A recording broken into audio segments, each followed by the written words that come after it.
Navbatdagi mashina mana bunaqa taburetka Greatwall avtomobili. Bu mashinani kilinti jalbasi shuki, speedometr ko'tarmaydi haydaganda. Mana ko'rishimiz mumkin. Speedometrda ekran yonmaydi. Magnitofonni o'chirib qo'yamiz. Xo'sh. Mana speedometrda ekran yonmaydi. Bunun sababi yonboshda предохранитель bor. Mana shu yuqorida 3-o'rtadagi предохранитель 15 amper. Ana shu kuyib qolaveryapti. Mana kontrolkada ko'radigan bo'lsak, bir tarafda ko'k yonadi, ikkinchi tarafda qizil yonadi.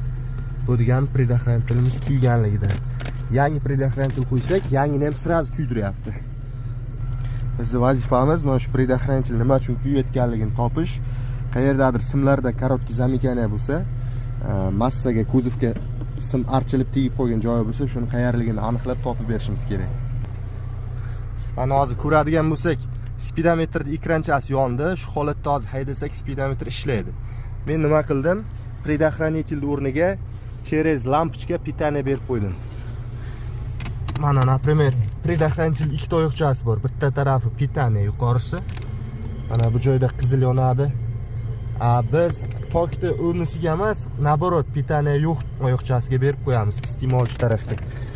Lampochkaning ikkinchi uchi bo'lsa, akkumulyatorda plyusoy klimasiga ulangan turibdi.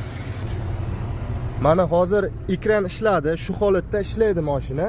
Предохранитель doim kuymayapti. Shunda yangini qo'yib ozgina haydab kelsak, mashina harakatlanish jarayonida kuyyapti.